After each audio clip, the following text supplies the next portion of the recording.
మధ్యకు వెళ్ళి వెన్నెల ముగ్గులు వేసిందెవరో, కన్నుల కౌగిట కలలే కూర్చిందెవరో, రంగులు పొదిగిన వాసంతాన్ని రివ్వున రమ్మని పిలిచిందెవరో, గుప్పెడు గుండెకు చప్పుడు నేర్పిందెవరో, అచ్చ తెలుగు అక్షరాల మాలే అంతులేని ఇంత గొప్ప కేళి హోలీ, లక్ష లక్షణాల పాల వెళ్ళి కొలువు చూడ పిలుపు వచ్చేరారే వీరే, నింగికి నేలకు మధ్యన జరిగే వైభోగాన్ని చూతము రండి, సిరితో శ్రీహరి అడుగులు కూడా వేళ, ఈ కళ్యాణపు వైభోగానికి కొత్తగా పేరేం పెడదామండి, ముల్లోకాలకు కబురే పెట్టండర్రా. నిన్ను పిలిచినప్పుడు లేవు, ఇప్పుడే వచ్చాయి. మీరు అదే మాట. ఎలా వచ్చాయి మరి? గాల్లోంచి ఎగురుకుంటూ వచ్చాయా? కాదు, అల్లావుద్దీన్ దీపంలో నుంచి భూతం బయటకొచ్చి నా కళ్ళజోడిచ్చేలిందిలే. చూస్తుంటే అలాగే ఉంది. అక్కడ మంచినీళ్లు, ఇక్కడేమో కళ్ళజోడు.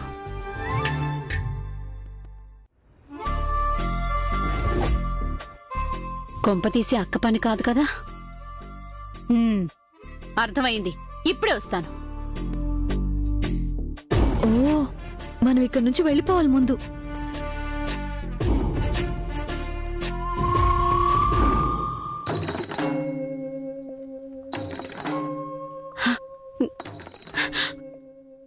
అక్క, మళ్ళీ నువ్వే కదా? ఆయన కళ్ళజోడిచ్చింది నువ్వే కదా? ఎప్పుడూ లైన్లు బిజీ అంటుంది.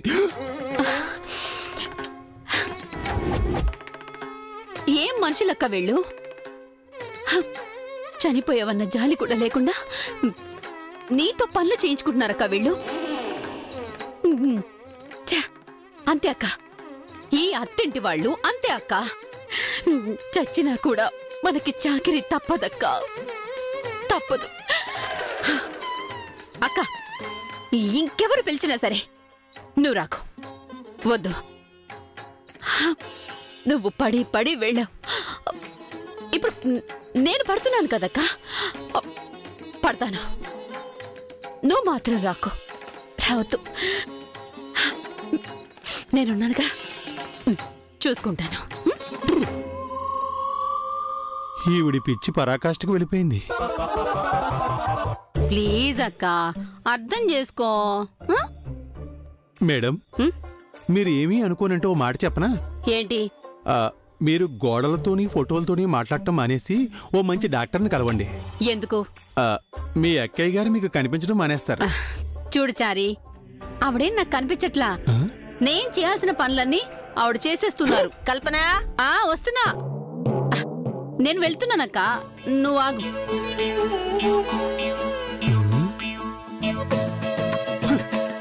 ఈవిడి పిచ్చికి బాగా రంగొచ్చేసింది, ఎవ్వరూ కాపాడలేరు.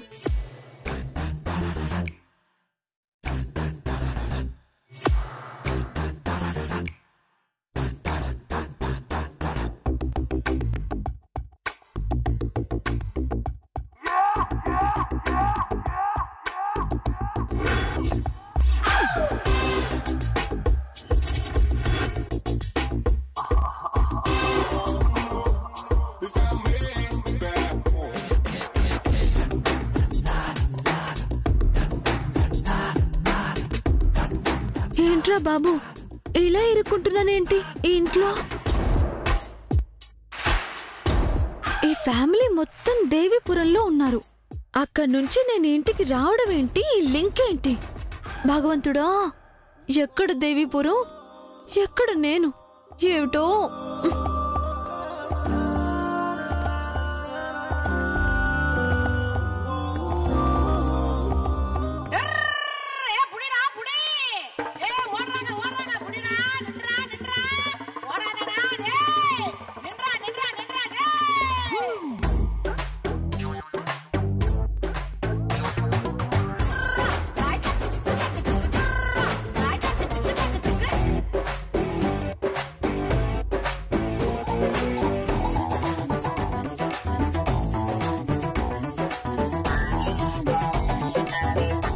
అన్నీ ఇక్కడే వేశాడు, మరి అతనే వేసుకున్నాడు.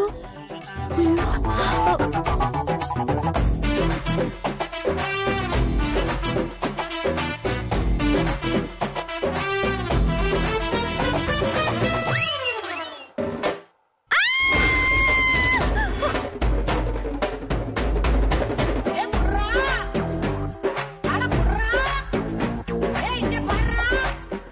మంచి సమయం. బావు నువ్వా? నేనే బావా. హేడ్ నువ్వు చేసిన పని. ఏ ఇలా చేయకూడదా? ఆఫీస్కి వెళ్ళడం కూడా తప్పేనా? చూడు, నాకు ఇలాంటివన్నీ నచ్చవని తెలుసు. ఇంకొకసారి ఇది రిపీట్ చేయకు. This is first and last warning. Go. అది కాదు బావా, ఇప్పుడు నేనేం చేసా?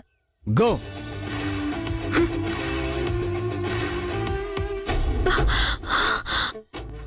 అమ్మో, పెద్ద ఇల్లు, ఇంటి నిండా మనుషులు. తప్పించుకునేసరికి తల ప్రాణం తోకలోకి వచ్చినంత పనైంది. దేవుడా,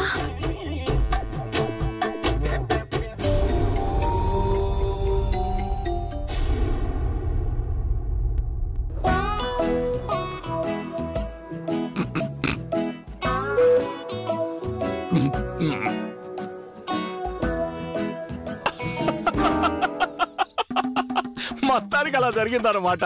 సిటీ బస్సు లాగా ఒక్క రోజులో ఎన్ని ఏరియాలు తిరిగి వచ్చావు? ఏంటి బాబాయ్, నా కష్టాలు నీకు కామెడీగా ఉన్నాయా? అది కాదు మంగా. అవును, నీ బ్యాగ్ ఏది?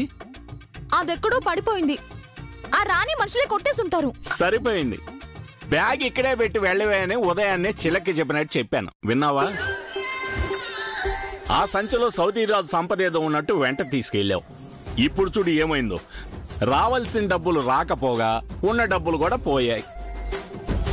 అందుకే నాలాంటి పెద్దవాళ్ళు చెప్పిన మాట వినాలి అనేది. ఈ ఊళ్ళో అంతా పగటి వేషగాళ్లే ఉంటారని నాకేం తెలుసు? ఇది మహానగరం కాదు, మాయానగరం. అటు తిరిగి ఇటు తిరిగి చివరికి నా మీద పడ్డావు. సర్లే, నువ్వు తిట్టినా పొగినా బాబాయే కదా. ఇంతకీ ఇప్పుడు ఏం చేయాలనుకుంటున్నావు? అదే అర్థం కావట్లేదు బాబాయ్. తిరిగి తిరిగి అలసిపోయి వచ్చావు. మంచి కూర వండాను, ప్రస్తుతానికి భోంచేయి. ఆకలిగా లేదు బాబాయ్. అదేంటే, నీ మనసు ఎలాగో బాధపడుతుంది. శరీరాన్ని కూడా ఎందుకు కష్టపెడతావు? మనసు బాగుంటేనే కదా బాబాయ్ శరీరానికి ఆకలేసినా ఆనందం వేసినా. ఈ ఊరు గురించి మా అమ్మ ముందే చెప్పింది, నేనే వినలేదు. ఆవేశంగా వచ్చాను, ఓడిపోయాను. మా అమ్మ అన్నట్టు ఇది ఆత్రేయపురం కాదు బాబాయ్. ఈ అన్యాయాలు అక్రమాల మధ్య నేను ఉండలేను. మా ఊరు వెళ్ళిపోతాను బాబాయ్. వెళ్ళిపోయి ఏం చేస్తావు?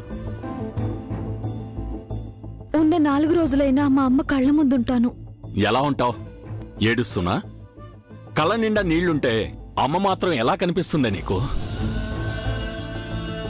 బాబాయ్ వెళ్ళవే, వెళ్ళు. మీ అమ్మ దగ్గరే తన కళ్ళ ముందే ఉండు. 10 రోజుల్లో పోయే ప్రాణం కాస్త 5 రోజుల్లోనే పోతుంది. ఆ తర్వాత ఏం చేస్తావు? పోయిన అమ్మ గురించి ఒంటరిగా కూర్చొని ఏడుస్తుంటావా? నువ్వు ఎంత ఏడ్చినా, ఎన్ని రోజులు ఏడ్చినా మీ అమ్మ మాత్రం తిరిగి రాదే. నీ ఏడుపు చూసి ఏ దేవుడు కరిగిపోయి మీ అమ్మని నీకు తిరిగివ్వడు.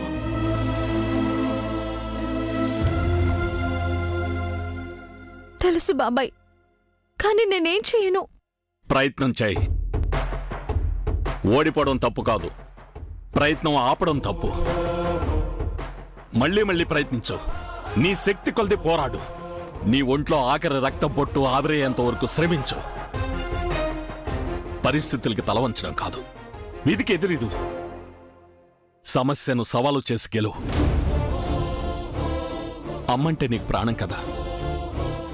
ఆ ప్రాణాలు పణంగా పెట్టైనా సరే అమ్మని బ్రతికించుకో. నిన్ను మోసం చేసిన రాణి దర్జాగా బతుకుతూ ఉంటే నిండు 100 ఏళ్లు బతకాల్సిన మీ అమ్మని చంపుకుంటావా? చెప్పు. వదలొద్దు మంగా.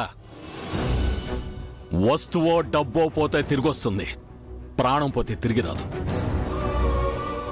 మీ అమ్మ ప్రాణాలతో ఉండగానే ఆ ప్రాణాన్ని నిలబెట్టుకో. అయినా మంచిగా మనిషిగా నన్ను బతుకమన్న దానివి, నాకు ధైర్యం చెప్పిన దానివి నువ్వు భయపడితే ఎలా మంగా? నిన్ను చూసి నేను మారాను. నువ్వు కూడా ఊరికి వెళ్ళాలన్న నిర్ణయాన్ని మార్చుకో. ఇక్కడే ఉండి సాధించు, సరేనా?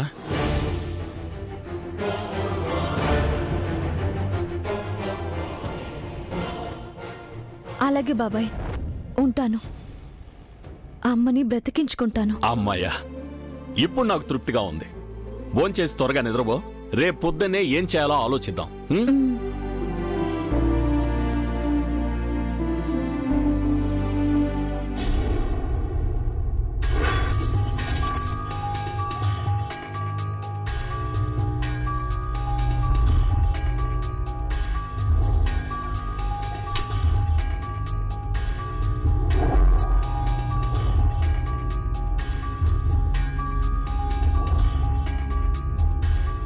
ఏంటక్క ఆ జైగాడిని నుసి చేస్తా మసి చేస్తా అని ఛాలెంజ్లు చేసి పొద్దున్నే తాపీగా కాఫీ తాగుతూ న్యూస్ రీడర్లా న్యూస్ చదువుతున్నావేంటి? ఇదేం లైబ్రరీ కాదు సైలెంట్గా ఉండడానికి. సమాధానం చెప్పు.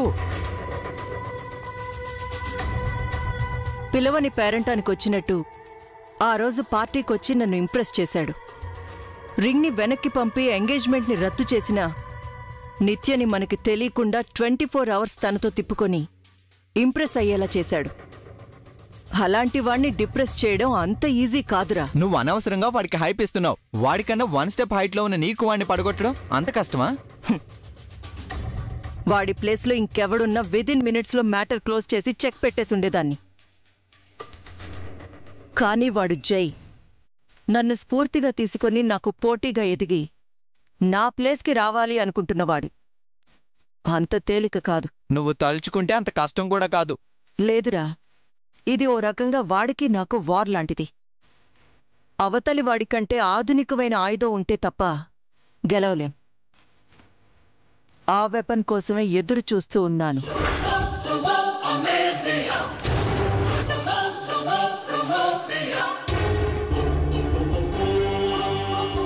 Good morning mom. Good morning మామయ్య. Good morning.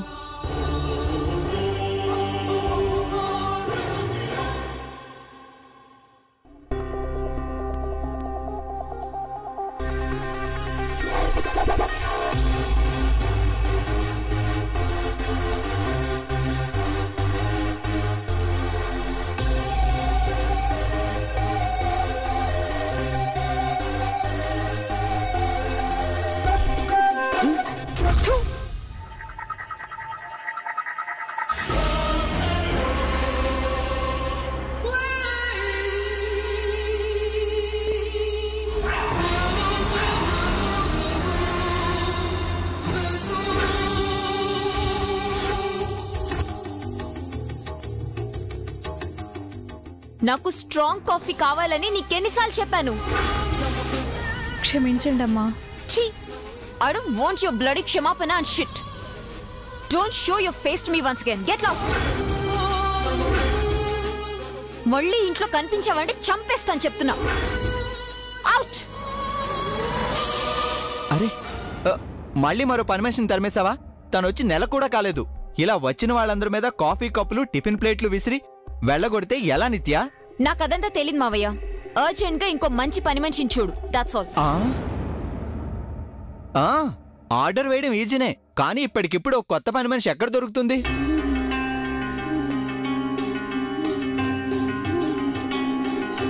దొరికింది.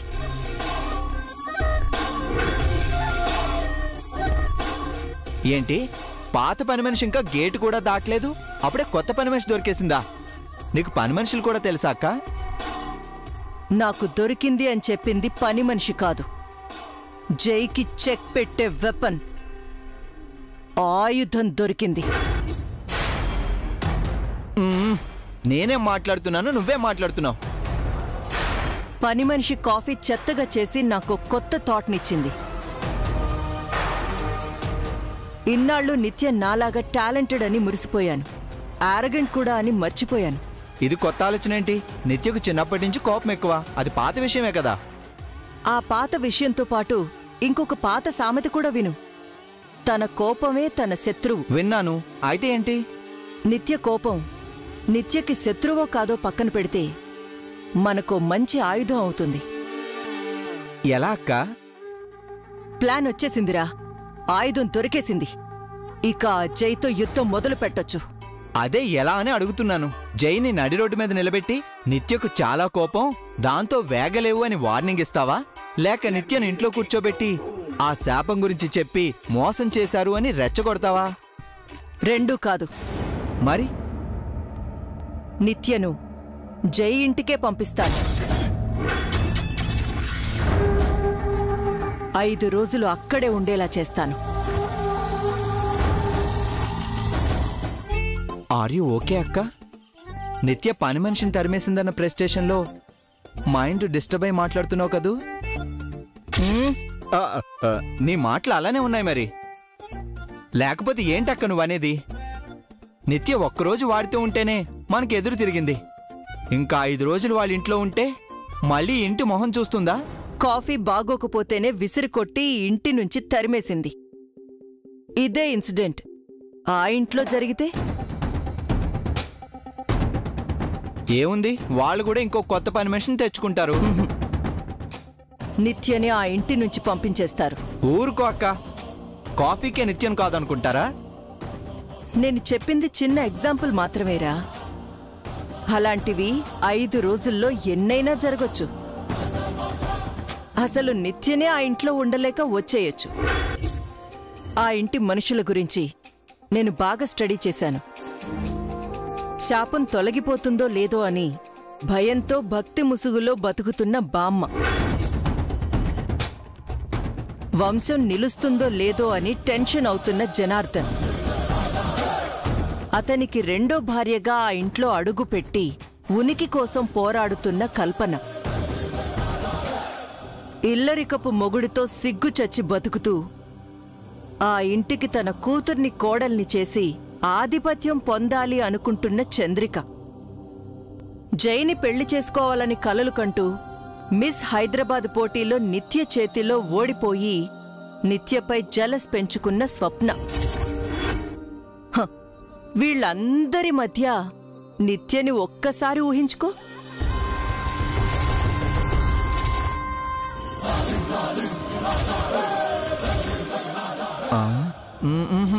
ఇమాజినేషన్కి అందట్లేదక్క. నాకు తెలుస్తుందిరా. ఖచ్చితంగా ఆ క్యారెక్టర్స్ మధ్య నిత్య ఉండలేదు. అలాంటి సాంప్రదాయపు కుటుంబం మన కోపిష్టి నిత్యని భరించనూ లేదు. 5 రోజులు కాదు, ఒక్క రోజులో నిత్య తిరిగొచ్చినా మనం ఆశ్చర్యపడనక్కర్లేదు.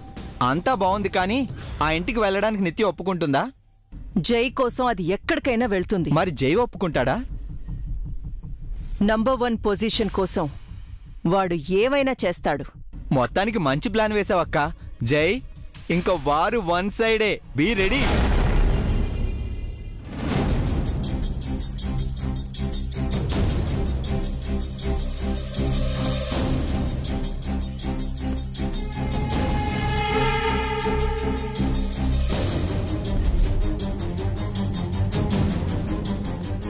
ఏంటి అందరూ డల్గా కూర్చున్నారు?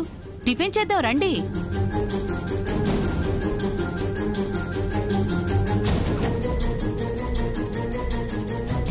స్వప్న, డైనింగ్ టేబుల్ పై ఇడ్లీలు పెట్టావా? పెట్టానమ్మా. గారెలు రెడీ. దోశలు రెడీ. చట్నీ సాంబార్ అది కూడా రెడీ. ఏంటిది పొద్దున్నే ఇంత అడావిడి చేస్తుంది? అమ్మా, అంతా రెడీ చేశాను. ఇక టిఫిన్ చేయడమే ఆలస్యం. అన్నయ్య, అమ్మమ్మ రండి, టిఫిన్ చేద్దాం రండి. రాజేజీ. స్వప్న, నువ్వు వెళ్ళి బావని పిలుచుకురామ్మా. ఓకే. పదోదినా. చంద్రిక, అందరినీ టిఫిన్ చేయటానికి పిలిచావు, మరి నన్ను పిలవలేదే? ఎదురుగానే ఉన్నారుగా, మళ్ళీ పిలవాలా? ఏదో మర్యాదకైనా పిలవచ్చుగా. మీకు మర్యాద ఏం లేదా ఉందని మీరు అనుకుంటున్నారా? చిలిపి.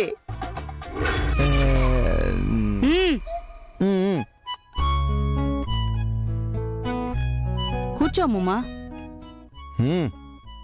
చంద్రిక మనందరి కోసం కష్టపడి టిఫిన్ తయారు చేసింది. ఎన్నడూ లేంది కొత్తగా వంటలక్క అవతారం ఎత్తావేంటి? నువ్వు నిశ్చితార్థం రద్దయిన బాధలో ఉన్నావు కదొదినా. అమ్మమ్మ అన్నయ్యలు కూడా డల్గా ఉన్నారు. జై కూడా డిప్రెషన్లో ఉన్నాడు. మీరు మాత్రం ఫుల్గా హ్యాపీగా ఉన్నట్టున్నారు. అది వేరేలా చెప్పాలా? అందరూ బాధలో ఉంటే తిండి తిప్పల బాధ్యత ఎవరు తీసుకుంటారు? అందుకే నేను తీసుకున్నాను వదినా. దీని బాధ్యత తీసుకోవటం అనరు, పండగ చేసుకోవటం అంటారు. రాజయ్ కూర్చో. స్వప్న, బావకేం కావాలో అడిగి వడ్డించు.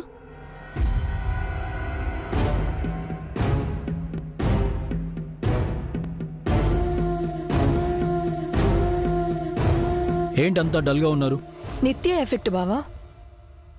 జరిగిన ఎంగేజ్మెంట్ నిత్యకు ఎంజాయ్మెంట్ అయింది, మన ఫ్యామిలీకి మాత్రం పనిష్మెంట్ అయింది బావా.